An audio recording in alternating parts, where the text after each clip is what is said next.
Business athletes, what is going on? Coming back at you with another action-packed episode. The energy crisis no one is talking about. Why so many high performers are exhausted, burned out, and running on fumes, and the hidden biological systems that quietly drain your energy. So the energy crisis no one's talking about. One of the rate limiting factors for you as a successful person, an entrepreneur, an intrapreneur, a professional, a parent, just a 2.0 version of yourself is going to be your energy. When I say energy, your energy management. So your ability to have high energy all day long, and part of that energy is you're in a good state. You're in a good mood. You have a good temperament. I mean, think about people that you meet that are happy and they're vital and they are energized and they just have a good vibe. They just have a good vibe. You can just tell. You can just tell, man, this person's awesome. Think about that feeling. Think about how they leave you feeling. You can create that for people. And think about the effectiveness that would have on everyone around you, on your ability to parent your children more effectively, on your ability to connect with your partner more effectively, on your ability to lead your team and build your business and make more sales and have a better experience with your coaching clients, with your students, with your people. So today I'm going to break down the key pillars that you must understand when it comes to this energy management crisis and why people get exhausted and burned out. It's more than you think. And I will tell you this, more stimulants is not the solution.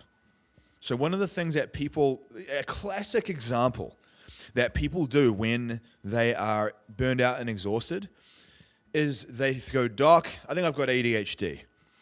And the doctor really doesn't dig into it that much. They probably run some inconclusive blood work. I've talked about this many times.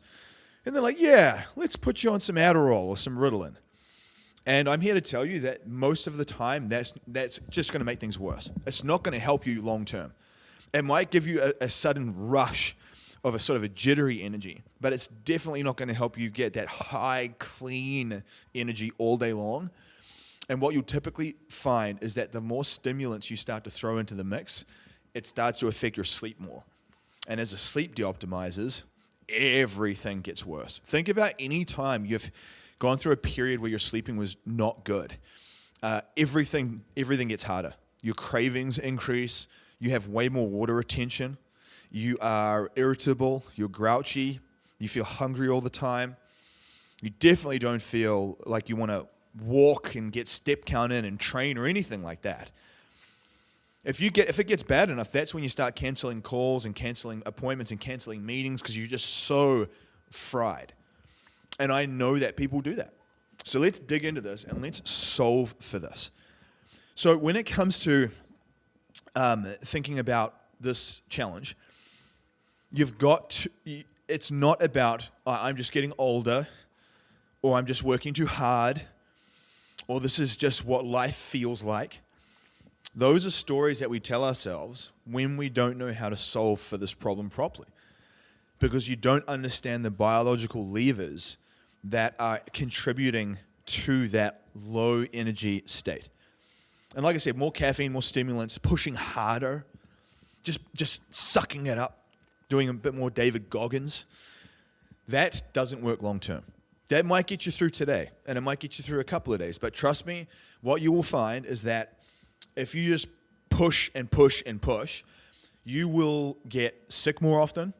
If you get colds and flus and just immune system stuff happen often, you'll notice that you start getting aches and pains and injuries. Your body's just susceptible to being injured. So between getting sick more often and being more susceptible to injuries and just feeling exhausted, that's the byproduct of just grinding through it. And then what happens long term is because your body's trying to look for energy somewhere, it's going to drive you towards eating more food And that's when you see these guys and they're like 30, 40, 50 pounds overweight. And that comes with this whole set of problems. Because at that point, you're literally carrying a 40 or 50 pound weighted vest of fat on all day. And if you've ever gone rucking, so I have a 40 pound weighted vest that I ruck with. If I was to wear that all day long, I would be freaking exhausted. Exhausted. I can do it for a good period of time, but it's pretty tiring. That's what I'm talking about. That's energy management. So part of this isn't just an internal thing, it's a cosmetic thing. Like if you are, I would tell you now, if you're 10 plus pounds overweight, you're losing energy. I don't care what you say or if you think you're not. I've had conversations with people that were like 40 or 50 pounds overweight, and they tried to tell me that their energy was good. I'm like, the only person in this room that you're fooling is yourself. There's unequivocally no way that you are high energy and 40 or 50 plus pounds overweight. No way. The challenge for a lot of people is that if you've been that way for so long, or if you've been that way your whole life, you don't know any different. You don't know any different. You don't have a yardstick of measurement. Like you can't read the label when you're inside the jar. And it's such a slow process that very often you don't know how difficult your life is. I'm telling you now, entrepreneurs in 2026, your ability to problem solve and get your way out of business challenges and everything you're experiencing, you need to master energy. Because I found for me personally, I used to burn out all the time. So I used to burn out. I would get sick all the time. I would need to take a nap every day. And I just thought to myself, think about the time spent down sick and the time spent napping just to function normal. Not even normal, but just to function. Now I never get sick and I never take naps. And I genuinely, and when I say this, I mean this, I genuinely feel pretty good with my energy all day long. Sometimes I feel really good. Other times I feel decent. I never feel bad. I never feel bad. I'm at the point now where I've figured out how to not let that happen. How to not let that happen. So let's jump into this. So we've got some different pillars. So I really want you to pay attention to this stuff. Now, pillar number 1, blood sugar instability. So there are some key issues that people have in their health, and I'm telling you now that 9 out of 10 people have this. And I know this to be true because I see people's blood work all the time, and most people have some degree of what's called insulin resistance. Now, I've talked about insulin resistance in many other episodes. So I would absolutely advise you that if this is your first episode listening, go back and listen to all of these because I touch on so many key concepts that will change your life. So the first thing to realize is one of the most common causes of fatigue is blood sugar instability. Like most people are metabolically dysfunctional and metabolically deranged. What that means is that when you eat food, your body takes that food and it basically dissolves it down into sugar, into glucose. That sugar then enters your bloodstream. Your body has to figure out what to do with that sugar in your bloodstream. Now, ideally, what it would do is it hits your bloodstream and your body releases a little bit of insulin out of your pancreas.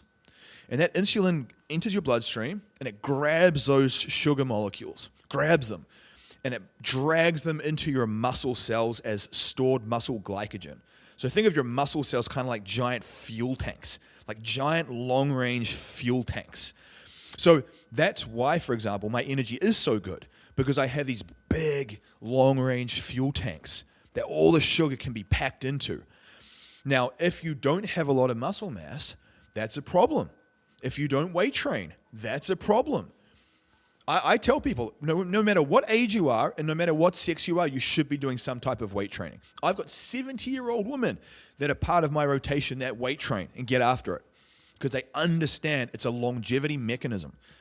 Now, if outside of your muscle mass, your body, if you don't have enough muscle or if your sugar's already full, so let's say you have small muscles and you've already got some stored sugar in there and there's no more room, your body will then say, okay, we need to find another place to put this. Where do you think it's going to put it? It's going to put it on your hips, butt, and thighs and your face. It's going to make you fat. It just stores it as body fat. Now, alongside that storing as body fat, if it persists and it continues, it will just sit in your bloodstream, and that's dangerous. That's when you get the really high blood sugar spikes. And what you're experiencing when you notice your energy is all over the place and you're feeling tired and foggy and sick all the time and all the things, is you're on a blood sugar roller coaster. I guarantee you, if you wore a CGM or continual glucose monitor, it would be up and down like a yo-yo. Your goal is to create a nice, like, sort of trend. It will go up when you eat, but you want to create a nice gradual arc, not a big aggressive spike. So when it spikes and crashes through the day based on the types of food you're eating, so literally the types of food you eat and when you eat has an effect on this. And then the combination of those two things, you can either do a really good job and you get these nice, even arcs, beautiful looking sort of geometry, or you get a massive spike like a roller coaster, and that's not good. It's going to lead to things like your afternoon crash. If you get the afternoon crash and you need to take naps and you're getting brain fog and you're getting cravings and you're feeling irritable and your focus is poor, aka I think I need Ritalin or Adderall, it's more than likely you're on a blood sugar roller coaster. And so I'll tell you some of the things. I want to talk about each pillar, and I want to give you just a couple of tactics on each thing. I will always tell you, first and foremost, get into my Anomaly Project 6-week course if you need somewhere to start, or if you really want to problem solve, get into my Business Athlete Council, or if you really want to absolutely overhaul, reach out for some one-on-one coaching. I've done it all with so many different people. I've seen it all.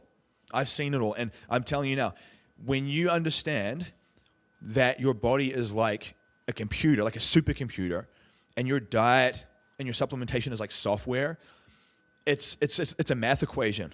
And when you solve for that, your ability to improve your energy is exponential. You'll get so much more done. You'll be so much more effective at what you do. You'll have better relationships with the people you love, and you'll look good too. So you're a great walking billboard for everything that you value, your brand. You're a good role model for your kids. I tell you straight up, if you're not in great shape, that's not a good role model for your children.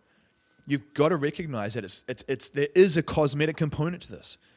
Doesn't mean you're a bad person. You're probably lovely. But step your game up in all areas. Start getting more accountable. Start holding yourself to a higher standard. Because if you don't do it, who's going to? It starts with you, my friend. So these spikes, they often come from highly processed foods, just your typical white refined processed stuff. If it's in a box or a package with a big ingredient label, that's typically a highly processed food. Too much sugar, lack of protein. If you're too sedentary, you're sitting on your butt, you're not getting your step count in, and you aren't weight training. So I would say right out of the gate, always stick with predominantly in your diet, 90+% of your diet is foods with one ingredient. Brown rice is just brown rice. Blueberries are just blueberries. Zucchini is just zucchini, right? So if you can make most of your meals and bring together combinations of food with one ingredient, that is a massive start point. A bonus point is insoluble and soluble fiber helps control this spike. So getting more fiber in your diet. Eat the rainbow I talk about all the time. The more insoluble fibrous vegetables, red, green, orange, yellow, you get in with your main meals, that basically helps control how fast the sugar enters your bloodstream. If you're someone that doesn't like vegetables, grow up and get over it. Because you've got to recognize that you can't eat like an infant and expect high-level adult results, right? Because if you're not eating a ton of vegetables because you just don't like the taste, when you eat the rice, for example, it's just going to hit your bloodstream even faster. So you can actually mitigate and manage the spike by adding in some broccoli microgreens and some kale microgreens and some zucchini noodles and a bit of grated carrot. You can manage the spike. You can reduce it. Now, I would also tell you that you want to make sure that you're hitting about 1 gram of protein per pound of target body weight. So if you're 180 pounds and you want to be 160, you've got to go for 160. If you're a hard gainer and you want to grow muscle and you're 120 pounds and you want to be 140, go to 140 minimum. Start with that first. At least start there. So I would say beyond like my macro bowl concept, like go listen to that episode 11, I believe it is. I talk all about this principles around Eat the Rainbow, the macro bowl principles. Get enough protein in. Make sure that the sugar that you consume is whole food form, so fruit. Now, I would tell you, ideally, fruit should be consumed after you train. Make that like a post-workout refueling. So blueberries, blackberries, raspberries, strawberries, red grapefruit, mandarins. Push that stuff into that post-workout fuel up, right? It doesn't mean that you can't have it outside of that, but it means make that the predominant focus. Make it the predominant focus. Because there's nothing wrong with sugar, but it's got to be whole food sugar with one ingredient, like blueberries are just blueberries. They come with antioxidants and everything else. But it's got to be, you want to time these things too. So for example, if someone is doing like an endurance event, or they're doing, a jiu-jitsu tournament or something, they want sugar quicker. So doing like coconut water while you train, doing coconut water while you perform is actually a good thing. During a time like that, that's actually useful because you want it to hit your bloodstream faster when you're actually training and exerting yourself. It's when you're not training and exerting yourself, that's when it's not as ideal. So you've got to realize that the context is important here. That's where people get tied up and confused. They're like, oh, but I thought that was healthy. Yeah, well, based on what context? That's why most people are so bad with the diet stuff, and you get so much confusing, conflicting information about like what's good for cholesterol and what's not, and what's good for blood sugar and what's not. The context makes it so. Your blood work makes it so. Everyone is a bit different. So I would say foods with one ingredient, lean protein, time your sugar in the form of fruits. Nothing wrong with some starchy carbohydrates, but whole food. So sweet potato is just sweet potato. Position that in your main meals alongside insoluble fiber, so your rainbow concept, because that's going to slow down that curve. And a big lever, a really powerful lever, is increase your step count. Literally, while I'm doing this episode with you, I'm walking on my walking pad and standing desk. I will tell you that if you want to get the lowest levels of visceral fat in your body, where you are the most insulin sensitive and you're the healthiest, I would say between 15 and 20,000 steps a day. I tell people on average, go for 12 to 15. If you're below 10, just get to 10 for heaven's sakes. But you've got to move more. If you are the typical person, like an entrepreneur, I see like they get up in the morning, they work out, they train hard, and they might do like 30 minutes of cardio on the elliptical or whatever, and then they sit on their butt all day. That's not good. You are not going to have good insulin sensitivity doing that. You've got to move more. You've got to weave walking and movement into your daily workflow. I talk about this all the time. There's many times where I'll be walking and I use AI and I'll dictate into AI, and it helps me build out emails and messaging and coaching models. So I'll verbalize it as a verbal message. It will take what I'm saying and it punctuates it and makes it look all grammatically beautiful. And then I copy that and I send it. So I'm often leveraging these systems while I'm moving to maximize that.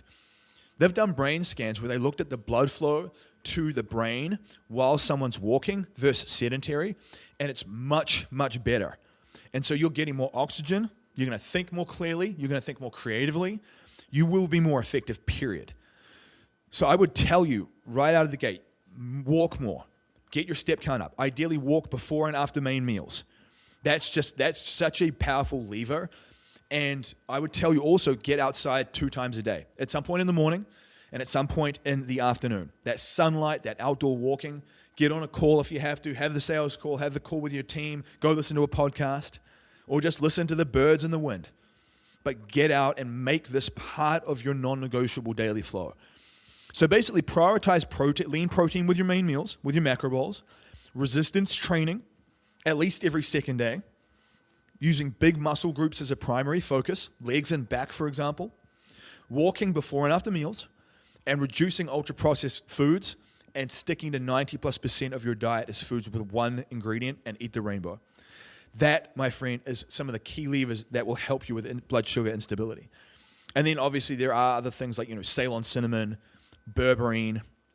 There's a few different things, but I typically will stick with Spring Dragon Longevity Tea, berberine, and Ceylon cinnamon as blood sugar stabilizing agents. There's more to that than obviously this, but this is where you begin. This is where you start. Pillar number 2, mitochondrial dysfunction. So think of your mitochondria like the energy factories in your cells. Think of they're like the little batteries that charge up your cell. You know, like you have a battery in your phone or you have a battery in your laptop. Think of your phone like a cell, and then think of the battery in your phone like the mitochondria. Now, think about it. Over time, what happens with a lot of electronic devices? They actually start to lose their battery power. They start to lose their charge. The charge drops off faster and faster. That's literally like you. You are someone that has the battery dropping off too fast. Because literally, your mitochondria produce energetic currency. That currency is called ATP. So that's quite literally the energetic currency that you operate off. So if your mitochondria are all gummed up and rusted and dysfunctional, your energy production for ATP sucks. When that happens, you're going to experience chronic stress. You'll notice that your resting heart rate's higher, your heart rate variability is not good, your REM and deep sleep are probably pretty average at best. You'll have a lot of lymphatic system backup, so you'll sort of have maybe dark circles under your eyes, you'll hold more water retention from the inflammation. And that just all kind of ties into a big part of it is a sedentary lifestyle. So sedentary lifestyle, poor sleep, nutrient deficiencies. I would tell you right out of the gate, some of the best ways to charge up mitochondrial health is light and movement. I call it priming the pump. If you don't prime the pump multiple times per day, your batteries are just going to drain down real fast. You're going to have no ATP production and you're going to feel lifeless. And I promise you, more caffeine and more sugar will not help. It's actually going to make it worse. So what I would say is some of the key levers to pull is sunlight. And if you can, take your shirt off or just wear a tank top, get sun on your skin. Take your sunglasses off, get sun in your eyes because there's photoreceptors in your eyes that will help with this. But especially walking and outdoor light. Those two things are powerful. Now, one of the things that I actually do is I have an air bike. So you can use a Peloton, any type of cardio equipment, maybe you have a rowing machine. And drag that out onto your driveway. I'll drag my air bike out onto my driveway and I'll literally sit on that and I'll pump my legs. And I promise you, between walking out in the sun and taking the shirt off and pumping the legs on the air bike for 5 or 10 minutes, the ROI of that action is massive. You'll have more energy for the next 2 or 3 hours that will allow you to perform at a higher level for longer. And in fact, I'll use that time while I'm on the air bike to send voice messages to my students. You know, we have these back and forth conversations about talking about tactics around diet and lifestyle and mindset and things. And so I'm repurposing that time. Now, there are other things like cold exposure, cold plunge, sauna, red light. So red light therapy, I have a Hooga red light panel, cold exposure, cold plunging, and then sauna. I would say those are powerful lifestyle adaptations you can play with outside of walking and light. I would tell you periods of fasting. Because think about this, when you eat, your body has to basically pump the brakes on your oxygen transportation to your brain, and it's sending all that blood volume to your digestion to break down food. So what I often do is I'll have some food early in the morning, and then I will fast all through the day. I'll train at some point in the early afternoon. I actually position my training, and I call it the energetic slingshot. So typically most people start to feel a bit like of a downhill slump on 2 or 3 p.m. So what I do is I train at about lunchtime, 12. And I find that sort of adrenaline burst, that dopamine, that pumping of the lymphatic system and the mitochondria, it basically helps propel you back up again so you don't get that dip. So I actually time my workout to navigate this energetic slingshot concept.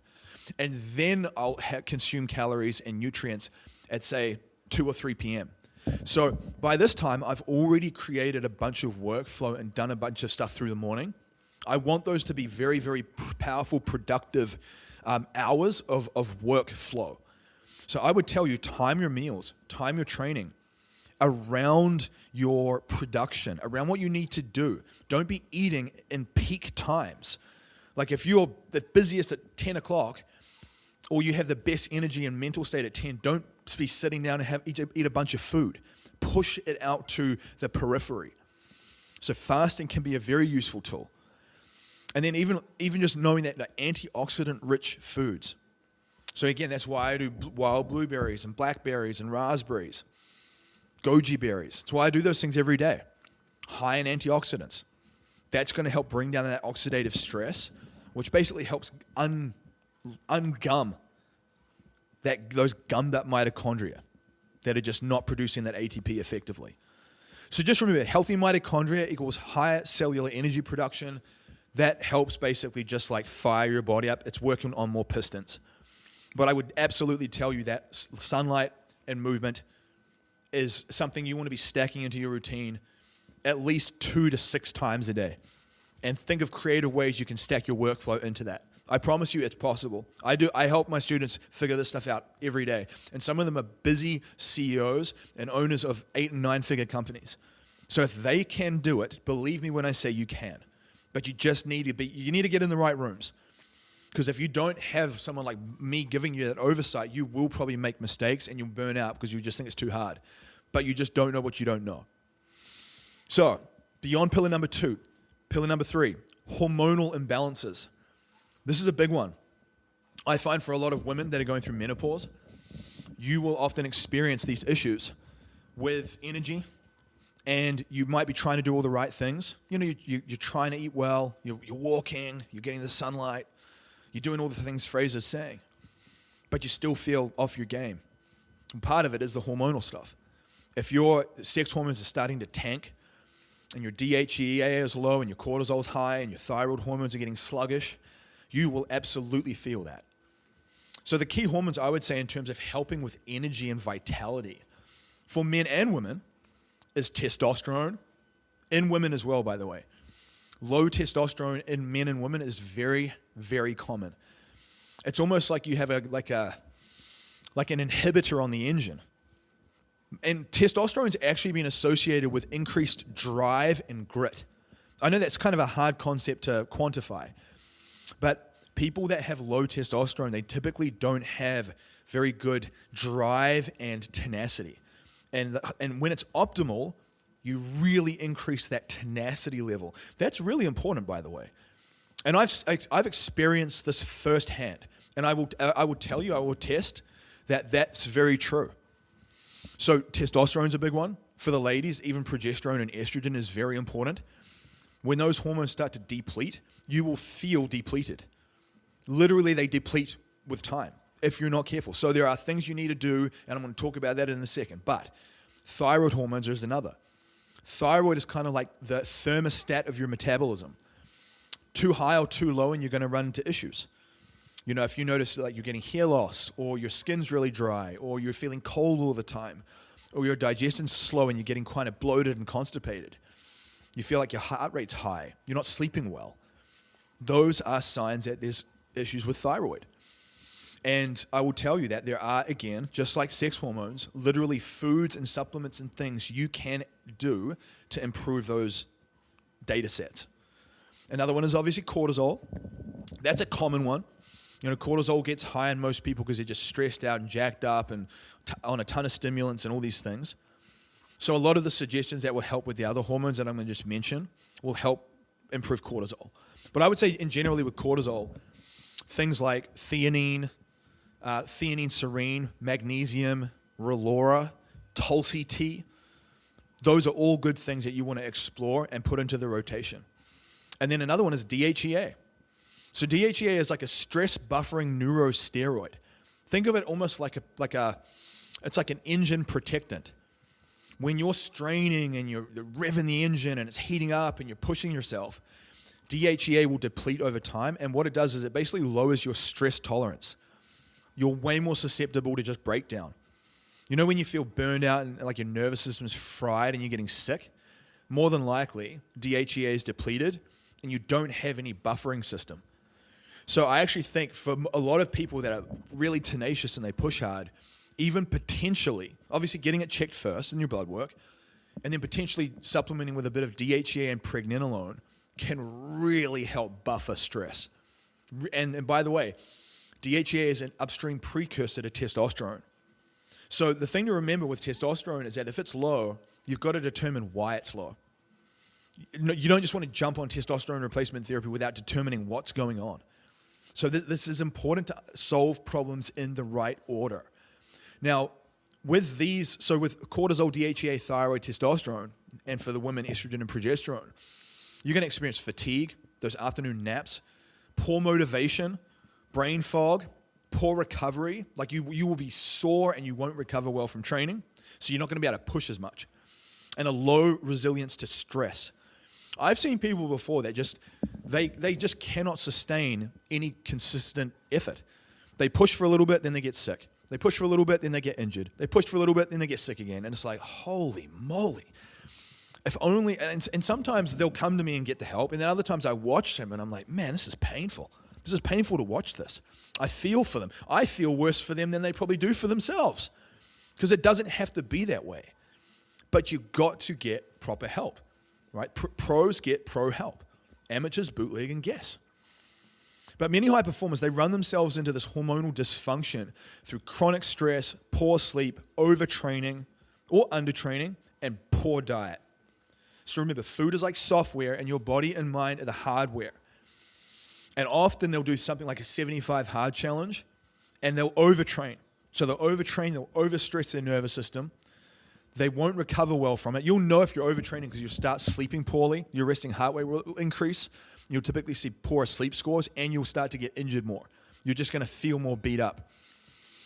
And I would tell you, like, it's so important to address all these different angles. So on one hand, focusing on the diet. So like go listen to my macro bowl breakdown episode. I think it was 11. That's one. I've done an episode on sleep. That's another one. I've done an episode on training recently. I think it was 30 or 31. So I say this, and episode 15 covers chronic stress and burnout. So if you were to go listen to each of those, I literally break down each of these pillars into subsections. But you got to remember that I will tell you that eating a predominant 90+% diet of whole foods with one ingredient, eat the rainbow, focus on antioxidants and polyphenols and rainbow concept, getting enough protein. I will tell you that probably weight training every second day, and then walking or rucking on the days between is ideal for most people. Getting outside 2+ times a day, making sure you're focusing on your breathing, conscious nasal breathing in, and then controlled exhales out your mouth. Don't let yourself get into a place where you're doing these shallow little mouth breathing episodes. That's not good. But what I would say in general for these hormones and these systems is, with testosterone and sex hormones, I'd be saying, track your calories for a couple of days and see where you're at with your vitamins and minerals. Most of these things will respond to, for example, more magnesium, selenium, zinc, boron, vitamin D. So those 5 help with testosterone production. Foods high in DIM, which are found in kale and broccoli, or I do kale microgreens and broccoli microgreens, help with estrogen metabolism. Some seed cycling. Some people think that's a little bit woo-woo. I embrace this stuff because I think science hasn't figured everything out. So if you search seed cycling for female hormones, different types of seeds you can use at different points in the month that help facilitate different types of hormonal responses. And I do think it can work for some people. It can. Thyroid is going to be iodine and selenium. So whether you supplement with some iodine or you add in some sea vegetables, so seaweed, nori sheets, dulse flakes, sushi, that seaweed is going to be high in iodine. And then obviously some types of seafood. Or selenium, Brazil nuts, or some nutso nut butter, for example. But can you see here how when you get your blood work done and you know what types of rate-limiting factors you have going on with your sex hormones or your thyroid or your DHEA, you can then add in certain foods that help with those precursors. Or if you want to take it to another level and maybe your absorption of those foods isn't great because maybe your gut health needs work, you might have to use a supplement. You might have to use a liposomal or a sublingual supplement. So it's about solving problems in the right order. But take some of those minerals, take some of those suggestions that I mentioned, and start to consciously incorporate them into this process. Like I said, DHEA and pregnenolone. For cortisol, it's going to be things like theanine serine or some theanine. Magnesium, good quality stuff. Ideally magnesium threonate. It's good for the brain. Relora, Tulsi tea. Use and leverage those things. Obviously get tested though first. And if you want help with that stuff, with testing, where to go, what to get, reach out. Because this is my wheelhouse. I've done this so many times now. It's just second nature. But I will tell you that the hormonal component is bigger than most people think. You can be doing a lot of things well, and if your hormone systems are suboptimal, you will struggle. You will. And I'll tell you especially that just because you're quote-unquote normal does not mean that you're optimal. A classic example is testosterone in men. You know, the range in testosterone in men is like 300 through to 1,000. But if you're at 320, that's terrible to me. You're not going to feel good at that level, but you're normal. So we're in here to play normal. With the business athlete stuff, I'm like, screw normal. I mean, normal is just, to me, that's pathetic. I want to be a category of one, and I want you to be that too. I want you to be an absolute linchpin. And that requires you being in that top 2% in terms of a range, in terms of a target. I call it the Goldilocks zone. Each blood marker has a Goldilocks zone that we want to get you into. And that's where you have maximal energy. And think about it, when you're in that place, you don't get cravings. Your energy is good all day. You sleep well. You move more. You're going to get in the shape of your life. I tell people this. I'm not even focused on getting you in shape. I'm focusing on your energy management. Because when we master your energy, you will, as a byproduct, you will get in the shape of your life. That's the thing. Stop chasing the cosmetic thing without understanding the internal mechanisms. Very important to understand the hormonal component. Now, pillar number 4 is micronutrient deficiencies. And by the way, quick note with the hormonal stuff. You obviously can address the male stuff with the testosterone with vitamins and minerals. Some people will use some Tongkat Ali or Fedosia agrestis, Shilajit or ashwagandha or a combination of those things. The next step is potentially using some type of peptides or some enclomiphene citrate. And then beyond that is TRT protocol, so testosterone replacement therapy, or for women, hormone replacement therapy. It works very well when you have a proper protocol.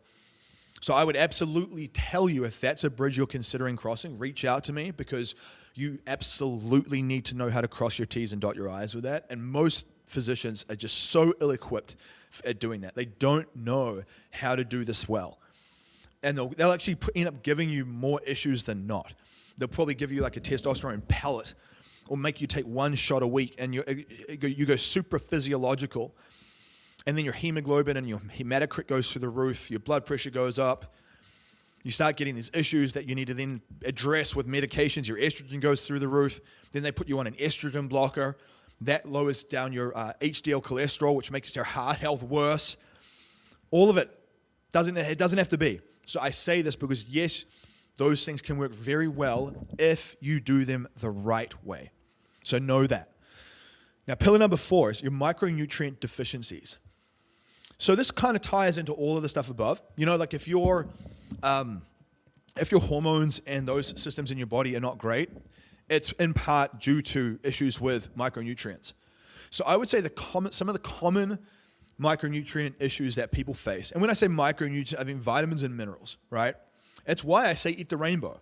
And it's also why I tell people that if you're unsure about any of this, track your calories in Chronometer or MyFitnessPal for like 3 days.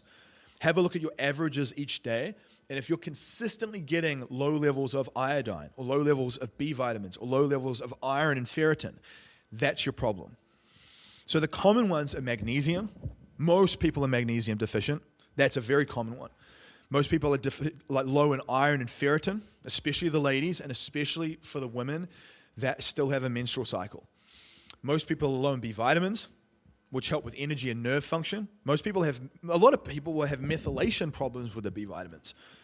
So they have sort of genetic issues with that. So you need methylated B vitamins. You need to address that. A lot of people might have issues with vitamin D. Vitamin D in winter especially is very common because you get a lot of that through sun exposure. That's why I actually talk about getting outside and walking 2 times minimum in the light. So you're getting that daily hit of vitamin D, and it also helps with melatonin timing, which helps optimize sleep.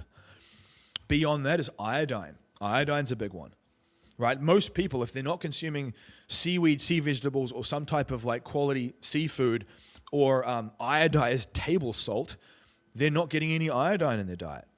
So again, you can use a multivitamin here, but first of all, I would tell you, you want to use a good quality one. Most of our multivitamins are garbage, and don't rely on supplements. The supplements are there to be supplementary to your diet. You want to backfill with supplements, but you want to address the foundation with food. So iodine's one, and zinc.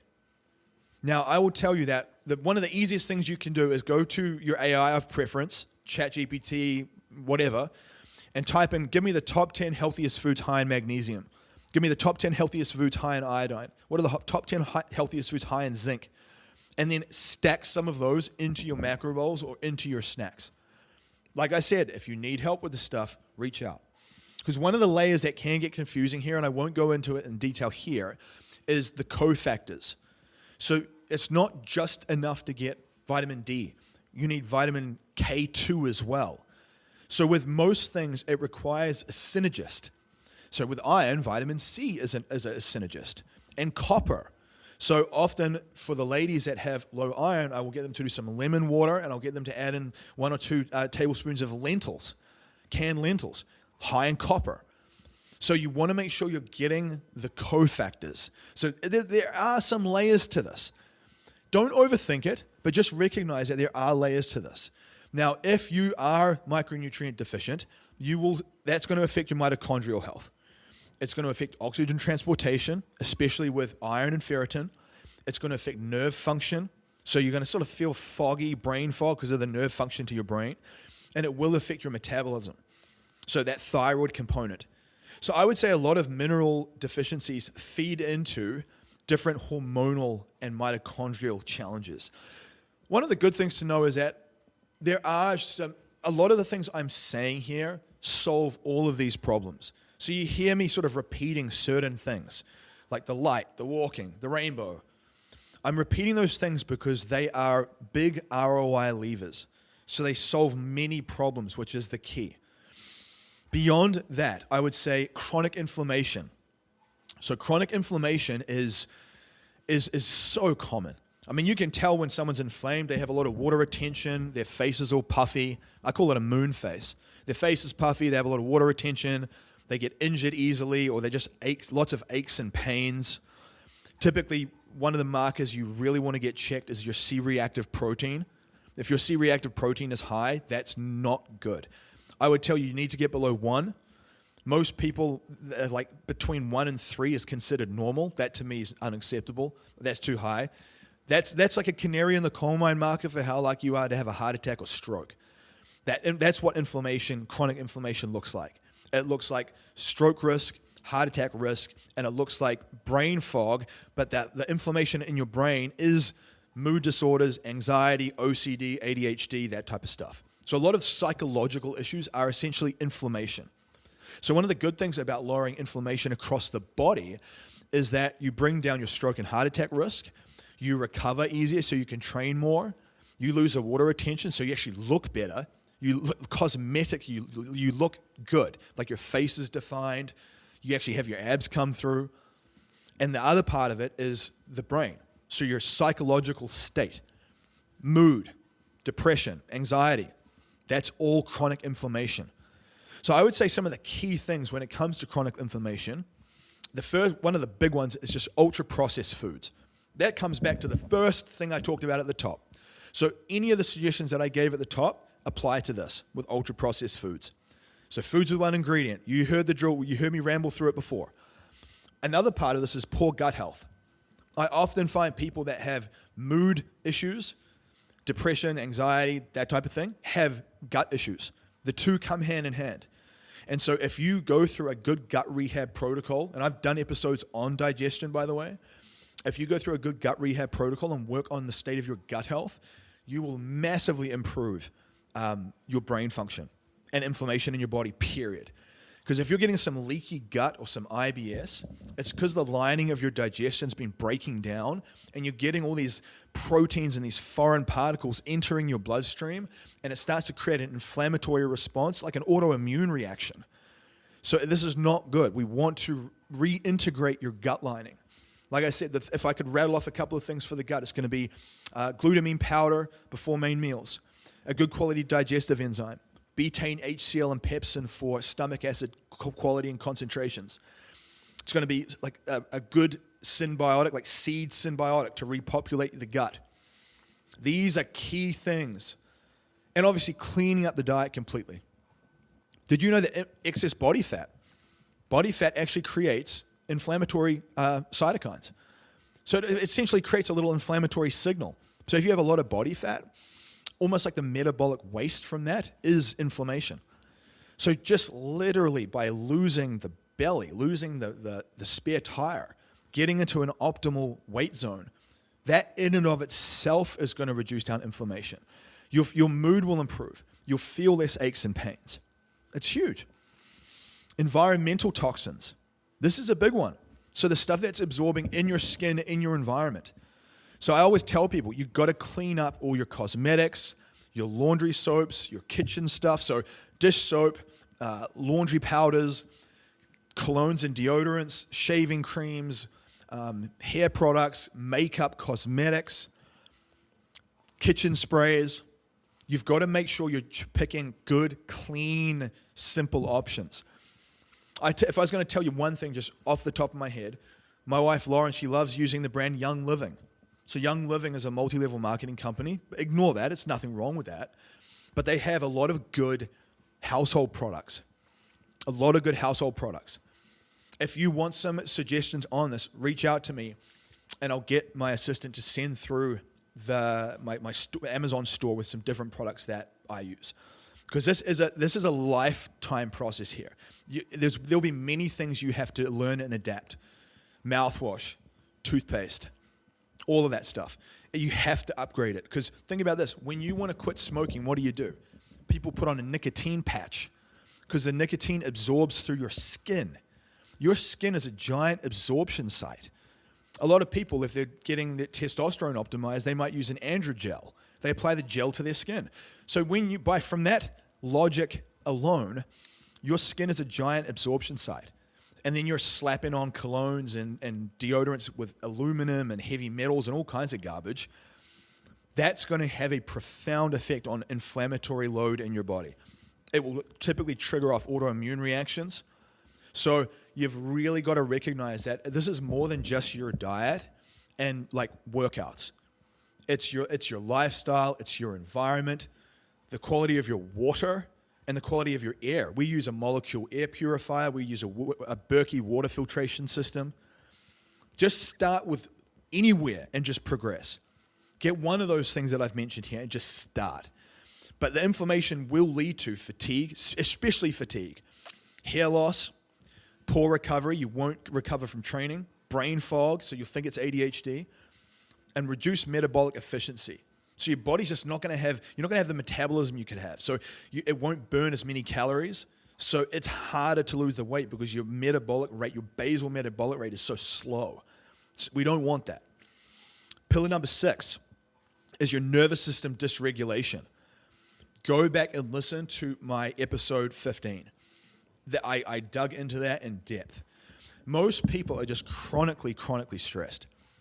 A lot of high performers, a lot of business owners, a lot of professionals, part of what made you effective and, a professional in something and actually good at it is how you push yourself, is your attention to details, is how you can get things done. That's a strength that's helped you in that arena. But it's the same thing that's also your weakness when it comes to your nervous system. Because work stress, you're just in front of screens all the time. Social media, you've got to learn how to curate your social media newsfeed. If you're someone that wakes up and they just check their messages and they check their email and they go straight onto social media and you have all your push notifications turned on your phone, so anytime someone messages you, it breaks your focus. you absolutely must address those things. Because I would not be surprised if you have ADHD and OCD and you're anxious and you're frenetic. And I know people like this. And very often you don't even realize how bad you are because you've been this way for so long. But I would tell you right out of the gate, you've got to turn your push notifications off, all your social media. You want to time block the times you go into social media.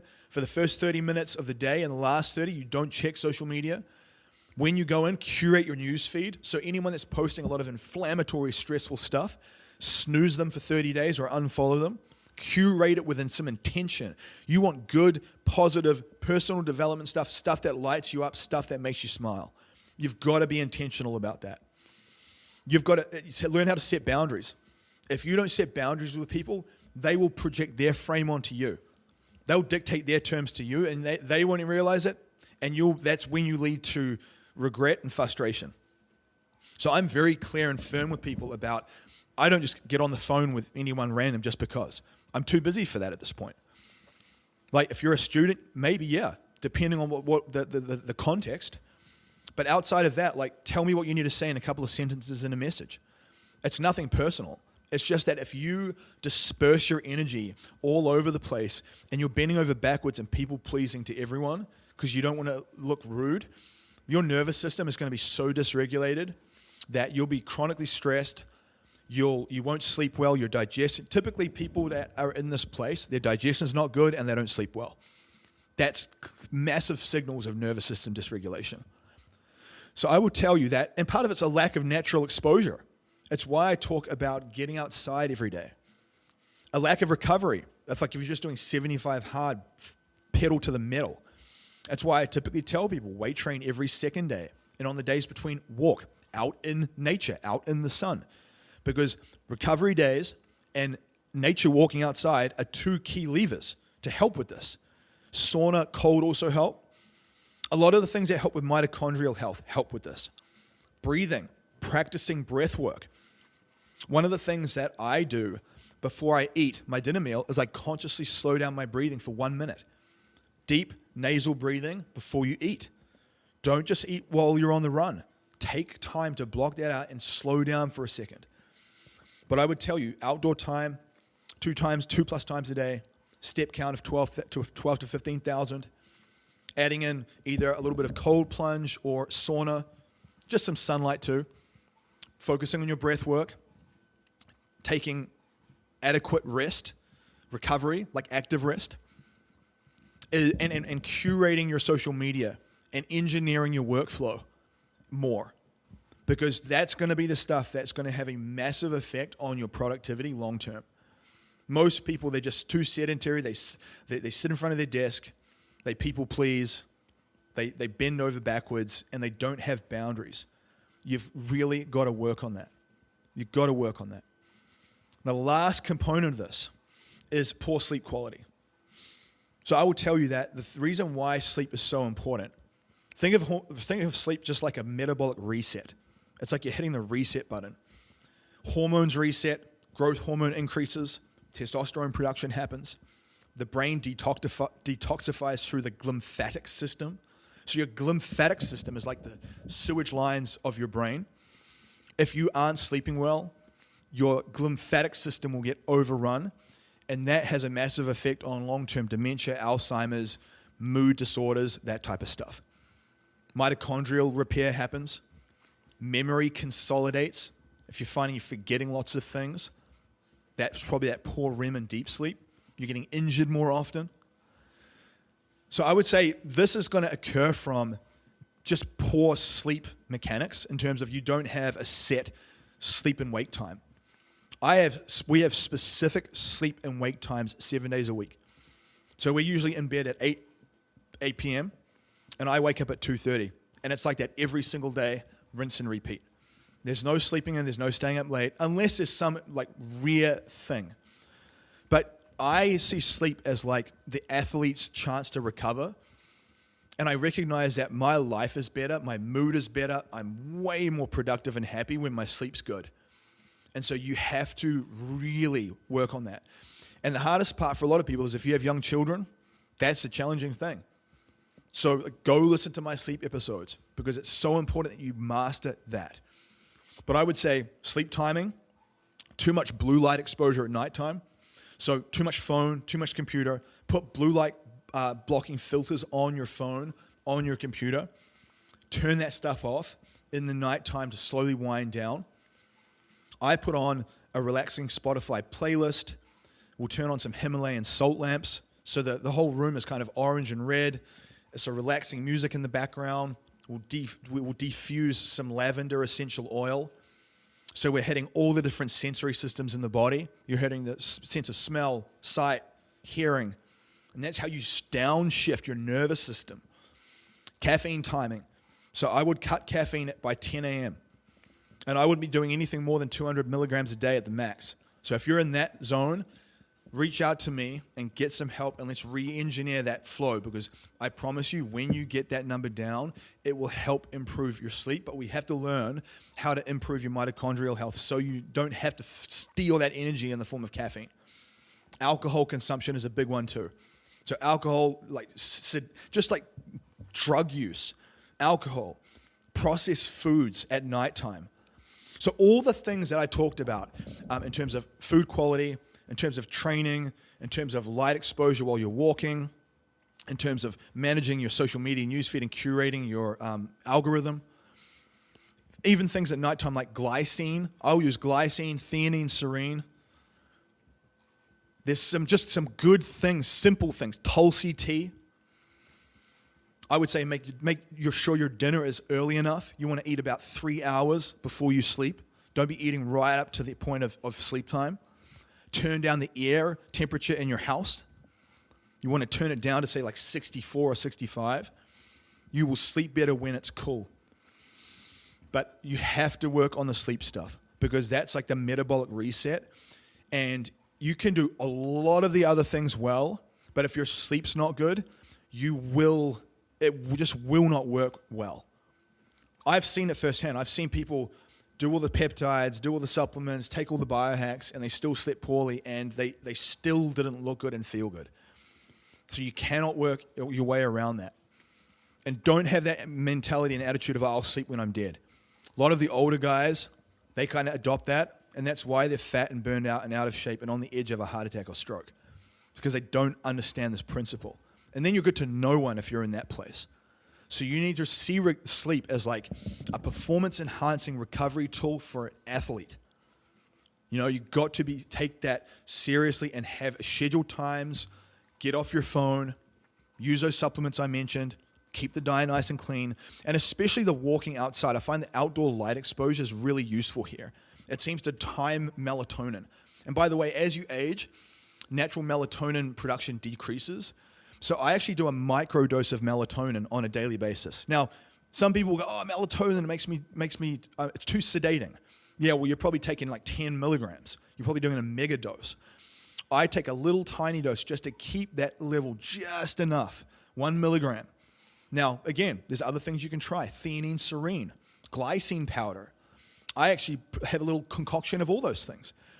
And I sleep very deeply. Even though I'm up at 2:30, my REM and deep sleep are very, very high. And that you can tell, because that's why my energy is so good.